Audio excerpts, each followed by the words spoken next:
Le petit point carotte.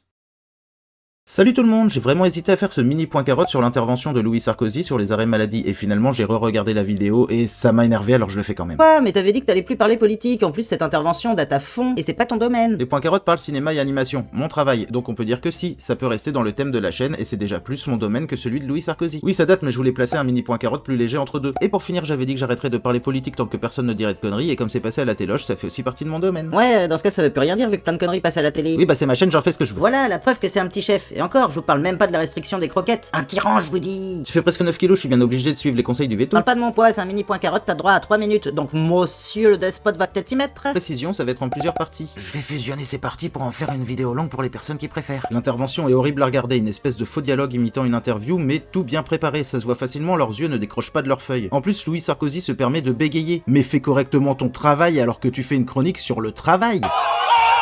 Mais le petit Louis, c'est qui? C'est un mec qui a été surmédiatisé pour l'élection de la mairie de Menton et qui a réussi à le perdre alors que c'est une ville qui a toujours été de droite, qui s'est fait tatouer un personnage dont il ne connaît pas le nom, qui veut supprimer le code de la route, et qui, après 1h30 de cheval, a mangé une mangue qu'il a trouvé ouf. 1h30 de cheval, c'est une promenade de base. Si t'es déjà au bout de ta vie avec ça alors que t'as fait une école militaire à ta place, je la ramènerai pas. Mais bon, c'est une chronique sur le travail, alors on va parler de son CV. Il sort d'école et l'année suivante, il est dans un cabinet de conseil politique. Vu qu'il n'a jamais fait de politique, ça pue le piston à plein nez. Puis il devient banquier d'affaires. En gros, le gars qui aide pour les fraudes et l'évasion fiscale et qui aide les actionnaires à racheter les entreprises. Comme ça n'a rien à voir avec ses études, ça peut être que du piston. Ensuite, il a fait une trentaine de publications pour le Washington Examiner en tant qu'éditorialiste, c'est-à-dire une personne qui donne son avis sans même être obligé d'avoir des sources. Où il défend notamment Milo Yiannopoulos qui défend les attentats d'extrême droite. Bah alors pourquoi il est officiellement seulement de droite en France? Puis il finance une collection de mocassins. Oui, il a juste investi et mis son nom. C'est pas lui qui dirige l'entreprise, c'est un de ses amis. Ni qui a fait les designs et encore moins qui a cousu. Après, il fait un stage de 8 mois à l'ambassade de France. Piston. Il branle rien jusqu'en 2024 où il sort un second livre sur les lectures de Napoléon et son avis à lui. Oui, le premier livre c'était des retranscriptions d'échanges avec sa mère, en gros un copier-coller de ses mails quoi. Ah ouais, le melon le mec. Puis il est admis à l'école d'élèves officiers de l'armée des États-Unis où il prête serment avant de se barrer en France pour devenir chroniqueur sur la chaîne de son parrain, où il est considéré comme spécialiste des États-Unis.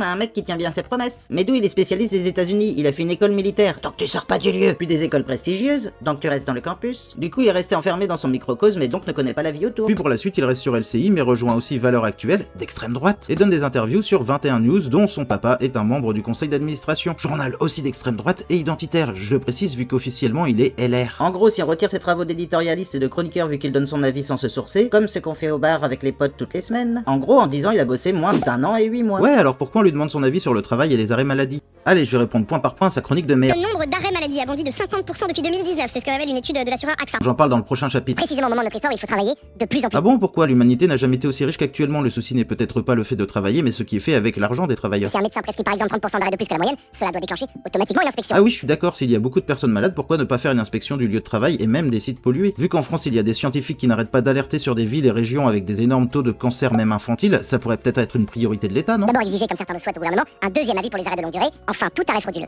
doit entraîner le remboursement personnel par le médecin. Oui, donc on manque de médecins, c'est sûr que leur dire qu'un mauvais diagnostic ça peut les ruiner, ça va en motiver des masses à le devenir. D'ailleurs, devoir faire pour ce genre de cas un second avis comme il le demande, ça ferait pas un peu plus de dépenses pour la sécu? Puis en cas de gastro, tu vérifies ça comment? Parce qu'avec les délais d'attente pour son propre médecin, pour le second avis, on met le popo dans un petit pot pour un labo? Donc on supprime la sécurité sociale. Bah à l'origine, la droite ne voulait pas de la sécu, et puis depuis qu'elle a été mise en place, elle trouve toutes les excuses pour la réduire au maximum, donc oui, c'est vers quoi il tend. D'ailleurs, si vous êtes de droite, jetez votre carte vitale, sinon c'est que vous êtes une gauchiasse. Un jour de carence, non. 3, 4, 5, l'absence doit avoir un coût. Et surtout dans la fonction publique, la solidarité doit être réservée aux vrais drames, maladies graves, accidents de la vie, et pas aux coups de fatigue du lundi matin. La question en réalité est assez simple. Est-il moral de léguer à nos enfants une dette abyssale parce que nous n'avons pas eu le courage de dire à un cadre de 40 ans que sa fatigue n'est pas une pathologie nationale? Pourquoi surtout dans la fonction publique?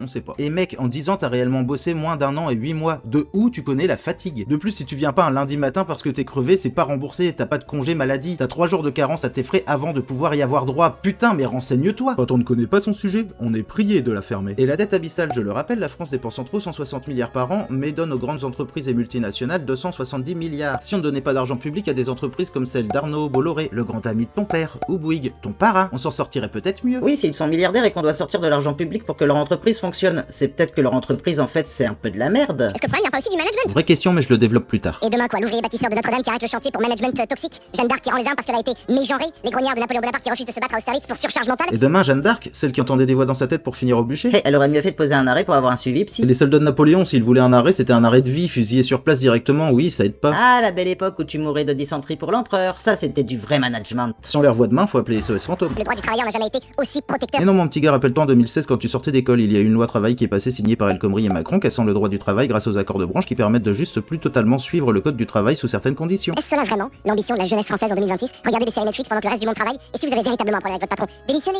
allez ailleurs. Déjà, lis le rapport, ça parle surtout des personnes entre 35 et 45 ans cadres. Donc on laisse les jeunes tranquilles, s'il vous plaît. Et puis ferme-la en fait, toi t'as fait quoi depuis que t'es dans la vie active? Donner ton avis et même pas bosser 2 ans, c'est toi qui regardes les autres bosser. Et démissionner, oui je veux bien, mais fais en sorte que ça soit possible sans que les gens se retrouvent dans la merde. Bah oui, tout le monde n'a pas un père millionnaire, un parrain milliardaire et des pistons pour des places tranquilles sans expérience. On peut pas vouloir le confort du socialisme et les dividendes du Et capitalisme. on les touche pas les dividendes, les 160 plus riches milliardaires font de l'évasion fiscale, échappent à l'impôt en faisant des trusts et des holdings, donc ne paient quasi ou pas du tout d'impôts. Leurs entreprises sont bourrées d'argent public et quand on leur demande de payer 2%, ils viennent chialer sur les plateaux télé. Enfin, même pas eux, leur chien de garde surtout. J'ai qu'une chose à répondre à ce petit ouin-ouin, c'est... Va bosser! Je tiens à préciser que non, je ne trouve pas que faire des chroniques ce n'est pas du travail. Il y a des personnes qui font des chroniques en prenant le temps de se sourcer tout en choisissant des sources fiables et en les croisant. Enfin, un travail un minimum journalistique. D'autres font des chroniques humoristiques, donc il y a un travail de rechercher et créer des blagues, et il y en a qui font même les deux en même temps. Là, je trouve qu'il y a du boulot. Mais je suis désolé, quand ta chronique, où t'as eu une semaine pour la préparer et qui fait que 3 minutes, c'est juste se baser sur les titres et les sous-titres, mais même pas les textes du rapport, surtout que comme je vais le préciser juste après, les titres sont en contradiction avec leurs propres chiffres, sans même te poser d'autres questions de voir s'il n'existe pas d'autres rapports, d'autres organismes, et pour juste dire ce que tu penses en basant toute ta chronique sur de l'argumentaire par l'absurde et de la condescendance, là c'est pas du travail. C'est vraiment une discussion de comptoir sauf que t'es payé une blinde par ton parrain. Et encore, il y a des discussions de comptoir où on vérifie nos sources. J'avoue, je suis méchant, à la fin de sa chronique, il fait une blague. On se retrouve lundi à la même heure. Si je suis pas en arrêt maladie d'ici là. Je compte sur vous. J'ai cru comprendre que l'inconfort, il n'y a pas le réveil, même sans voix. Ah ah, mort de rire. Et en même temps, ne pas t'entendre pendant ces 3 minutes, ça nous ferait plaisir. Bon, le rapport d'AXA, je trouve ça hallucinant qu'ils prennent tant de place. Bah, c'est juste un rapport qui est pris pour une chronique, non? Eh bien non, Sébastien Lecornu, notre Premier ministre, a décidé de s'en servir pour faire des réformes, notamment un renforcement des contrôles des malades, une possibilité pour les entreprises de signaler les arrêts douteux, sans pour autant prévoir quoi que ce soit si les entreprises abusent de signalement, et juste une prévention sur les risques professionnels. Alors que justement, il y a de plus en plus de maladies et de décès au travail, donc peut-être qu'une simple prévention ne suffit pas. Ah ouais, mais c'est peut-être que comme le président Macron a viré plein de fonctionnaires, ils sont obligés de passer par un cabinet privé, comme pour les autres rapports de McKinsey. Bah non, parce qu'en fait, il y a un rapport annuel de la Sécu, donc pourquoi se baser sur celui d'AXA? Du coup, il y a quand même un truc qui m'énerve, pas que par rapport à Petit Louis, mais aussi par rapport au gouvernement, et donc c'est Bounet parce que c'est lui qui a officiellement fait ce choix. On a 2 organismes d'État, l'assurance maladie et la sécurité sociale, qui font des rapports chaque année avec tous les chiffres de la France entière. Des rapports hyper détaillés, celui de la Sécu fait 108 pages et celui de l'assurance maladie 181, et malgré des choses communes, les deux sont complémentaires. Alors pourquoi l'État demande à un organisme privé, donc dépenses supplémentaires du gouvernement, de faire un rapport qui ne se base que sur ses propres assurés? Je le rappelle que 11% des travailleurs, donc c'est vraiment très peu, et qui ne fait que 35 pages car il y a un manque énorme de données, et si on les veut, il va falloir attendre le reste de l'année. Ce qui fait que n'ayant pas ces données, on ne devrait tout simplement pas pouvoir prendre de décision. Mais c'est quoi le souci avec les rapports d'organismes d'État? C'est idéologique, bah au moins demander un vrai rapport alors. C'est le nombre de pages à lire. En plus, c'est vrai que celui de l'assurance maladie, c'est que sur une année. Si on veut comparer, il faut lire les rapports des années précédentes. Ah oui, je l'accorde, c'est du boulot, mais je le rappelle, les personnes du gouvernement sont payées entre 5 000 et 10 000 euros par mois, c'est pas pour vous curer les ongles de pied. En prenant ce genre de décision de préférer un truc fait avec des données merdiques plutôt qu'un truc complet qui ne va pas dans votre sens idéologique, comment voulez-vous qu'on puisse croire que les personnes au gouvernement s'intéressent à la France et aux Français? Là, on dirait juste une caste qui décide de chercher ce qui ne va pas dans son sens pour se trouver des excuses pour marcher sur la gueule du peuple. Je vois pas d'autre explication. C'est soit ça, soit vous êtes une bande de ramassis d'huîtres qui n'arrête pas de critiquer les personnes qui travaillent alors que vous n'en branlez pas une. Alors je passe sur le fait qu'AXA, assureur privé dont le but c'est justement d'assurer le moins possible pour se faire le plus de thunes possible, leur demander un rapport, c'est un peu comme si tu demandais à un renard un rapport sur les poulaillers. On se doute qu'il va te dire que c'est mieux pour les poules si le soir on les laisse sortir pour profiter de leur liberté. Mais passons ça, on va regarder ce rapport. Les chiffres viennent du portefeuille d'AXA, soit 3 millions de salariés. En France, il y a 27 millions de salariés. On peut dire que cette analyse ne vaut rien. Bon, on arrête là alors, ce rapport c'est de la merde. Je vais quand même continuer, déjà les titres, un absentéisme toujours en hausse, plus 50% depuis 2019. Sauf qu'en fait c'est juste 4,8%, donc c'est que dalle, et si on prend depuis l'an dernier, la hausse c'est juste 0,3%. Et quand on regarde les petits trucs, le pourcentage de salariés absents, dedans c'est pris par rapport à au moins un jour dans l'année, et ça quelle que soit la raison. Imaginons que tu dois voir des trucs avec ta banque et ton assurance, sauf que tu bosses du lundi au vendredi, le samedi matin c'est quasi impossible d'avoir un rendez-vous rapidement, du coup tu te prends une journée pour régler tout ça. Et voilà, tu es officiellement dans le pourcentage des salariés absents. Oui, mais là c'est pas par rapport à des trucs de maladie. C'est pas précisé, mais bon, on peut voir ça autrement. J'ai personnellement, à cause de mon taf, des soucis de santé. Faire les radios, échographies, IRM, voir les médecins pour pouvoir les faire, et avoir un retour et savoir quoi faire pour les traitements, sachant que tout ça c'est soit fermé le week-end, soit si on veut un rendez-vous le week-end, c'est rempli et tu passes de 3 mois d'attente à quasi plus d'1 an, donc tu laisses encore plus progresser les soucis. Oui, tu prends rendez-vous en semaine et essayer d'avoir tous ces rendez-vous la même journée, c'est impossible. Donc quoi, faudrait se laisser crever juste pour pas prendre un rendez-vous pendant le travail? Je veux bien croire que Louis Sarkozy prend pas rendez-vous pendant son boulot, vu qu'il fait 1 ou 2 chroniques par semaine. Ensuite, il y a une comparaison entre les CDD et CDI, ok, la majorité des CDI sont à temps plein. Les entreprises qui prennent le plus de CDD sont des entreprises avec des horaires style 2 ou 3-8, donc aussi des horaires qui permettent de prendre des rendez-vous plus facilement en semaine. Ah oui, j'ai pas les chiffres exacts, mais eux n'en parlent même pas. Et quand on parle de ça, c'est pas un détail anodin. Ensuite, une population en dérive totale. Donc là, il y a 2 pages sur les jeunes qui font plus d'arrêts courts, soit 1 à 3 jours, donc pas pris en compte comme arrêt maladie. Niveau remboursement, je parle. Mais il précise bien que ces jours d'absence sont pendant les périodes épidémiques notables. Covid,